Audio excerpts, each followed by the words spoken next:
नमस्कार मंडळी, श्री स्वामी समर्थ. उद्या 16 मे वार शुक्रवार आणि उद्या आलेली आहे एकदंत संकष्ट चतुर्थी.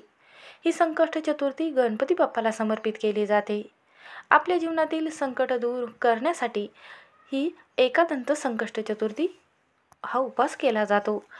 भाविक भक्त मोठ्या खऱ्या भक्तीने आणि आनंद साजरा करत हा उपवास करत असतात. आपल्या हिंदू वास्तुशास्त्रामध्ये भगवान गणपतीला विघ्नहर्ता म्हणून ओळखले जाते.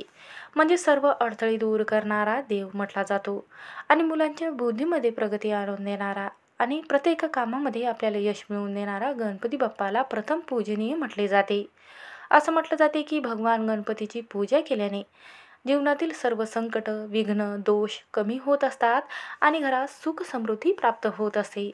त्याचबरोबर प्रत्येक महिन्याच्या कृष्ण चतुर्थी तिथीला आणि शुक्ल पक्षाच्या गणपतीच्या पूजेला विशेष महत्त्व आहे. याच क्रमाने ज्येष्ठ महिन्यात येणारी एकदंत संकष्ट चतुर्थी म्हणून ओळखली जाते.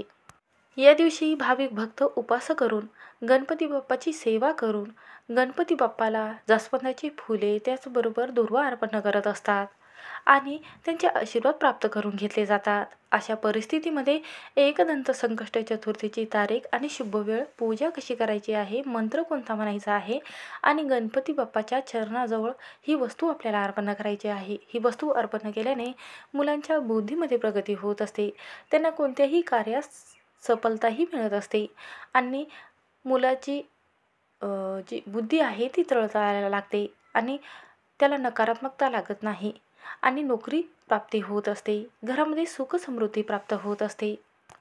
जर आपली मुली चिडचिडपणा करत असेल, ऐकलेलं किंवा सांगितलेलं ऐकत नसेल, कोणत्याही कामामध्ये तापट स्वभाव वागत असेल किंवा चिडचिडपणा करत असेल तर मुलं सगळं ऐकतील. हा जर उपाय तुम्ही केलात तर. म्हणून उपाय कसा करायचा आहे?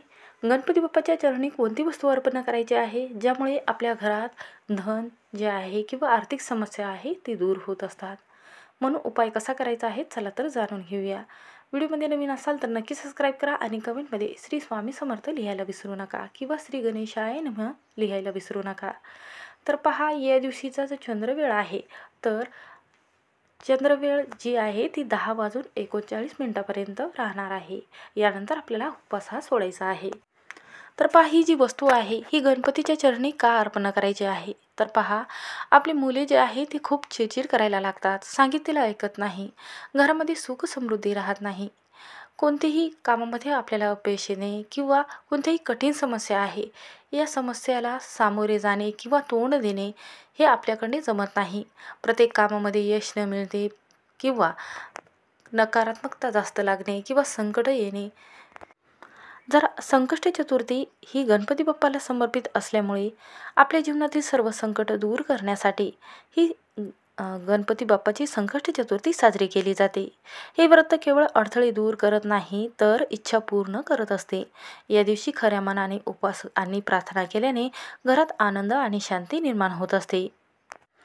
तर पहा, एकदंत संकष्ट चतुर्थी हा गणपतीला समर्पित केलेला दिवस आहे. या दिवशी संकष्ट म्हणजे संकट दूर करणारी संकष्ट चतुर्थी आणि चतुर्थी म्हणजे चंद्र महिन्याच्या काळ्या पंधरवाड्याच्या चौथ्या तिथीला येणारी तिथी म्हणजे संकष्ट चतुर्थी. या दिवशी गणपतीच्या एकदंत रूपाची पूजा केली जाते.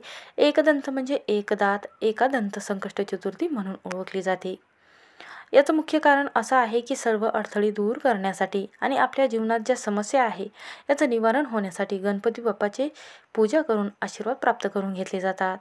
या दिवशी भाविक भक्त उपवास करून गणपती बाप्पाची पूजा करून आपल्या जीवनातील जेणेकरून संकट दूर व्हावे त्यासाठी उपवास करत असतात आणि एकदंत संकष्ट चतुर्थीचे व्रत मुलांच्या संरक्षणासाठी आणि त्यांच्या दीर्घायुष्याची प्राप्ती होण्यासाठी केले जातात. पहा, गणपती बाप्पाला बुद्धीचे आणि ज्ञानाचे देवता म्हणून ओळखले जाते. तसंच एकदंत संकष्ट चतुर्थीच्या निमित्ताने ज्ञान, बुद्धी आणि दृढ निश्चय प्राप्त करून देण्यासाठी एकदंत संकष्ट चतुर्थी गणपतीची पूजा या स्वरूपात केली जाते. म्हणून हे व्रत मुलांच्या संरक्षणासाठी आणि त्यांच्या कोणत्याही कामामध्ये किंवा अभ्यासामध्ये त्यांना यशप्राप्ती मिळण्यासाठी खूप लाभदायी म्हटले जाते.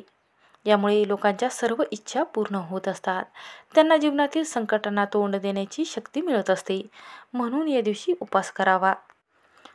तर पहा, या संकष्ट चतुर्थीचं महत्त्व असं आहे की गणपती बाप्पाला सर्व देवापेक्षा श्रेष्ठ असं घोषित करण्यात आलं होतं.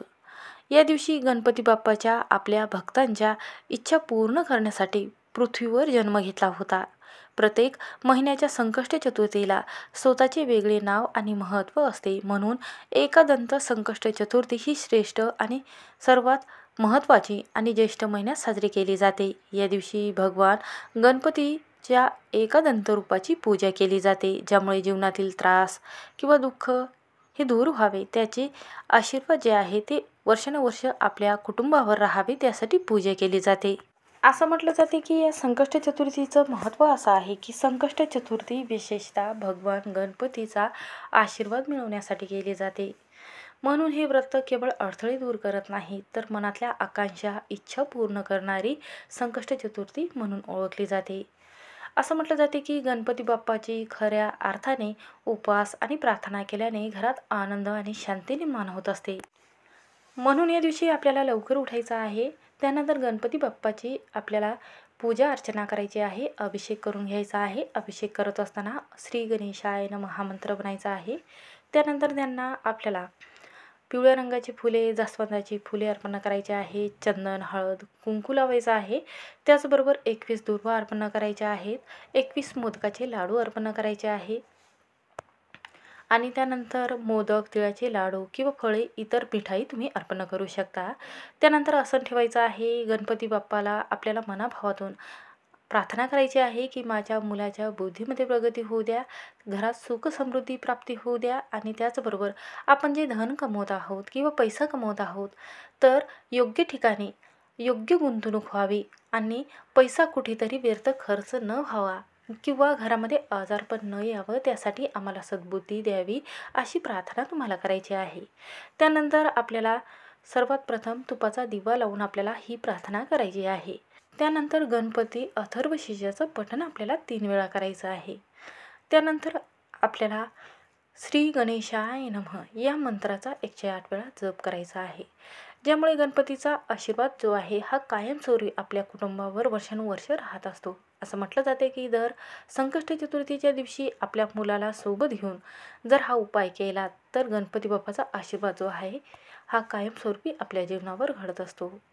त्यानंतर आपल्याला 108 हिरवी मूग घ्यायचे आहे आणि गणपती बाप्पाच्या चरणाजवळ आपल्या मुलाच्या हाताने एक अर्पण करता वेळेस आपल्याला हा मंत्र म्हणायचा आहे. ओम वक्रतुंडाय नमः, ओम वक्रतुंडाय नमः. त्यानंतर हे जे मूग आहेत, तर आपल्याला गणपती बाप्पाच्या चरणी अर्पण केल्यानंतर दुसऱ्या दिवशी हे सर्व 108 जे मूग आहे हिरवे, हे आपल्याला मुलांच्या जवळ ठेवून द्यायचे आहे, ज्यामुळे मुलांच्या बुद्धीमध्ये प्रगती होत असते, त्याला सरकारी नोकरीसुद्धा लागू शकते. म्हणून हा अत्यंत प्रभावी उपाय म्हटला जातो. म्हणून हे जे मूग आहे, जोपर्यंत नोकरी लागत नाही तोपर्यंत जवळच ठेवायचे आहे. ज्या दिवशी नोकरी लागली मुलाला, त्या दिवशी आपल्याला हे जे मूग आहे हे नदीमध्ये विसर्जित करायचे आहे किंवा झाडाखाली विसर्जित तुम्ही करू शकता. अशा पद्धतीने जर तुम्ही हा उपाय केलात, तर गणपती बाप्पाचा आशीर्वाद तर कायम राहतोच, पण घरात सुख समृद्धी प्राप्त होते.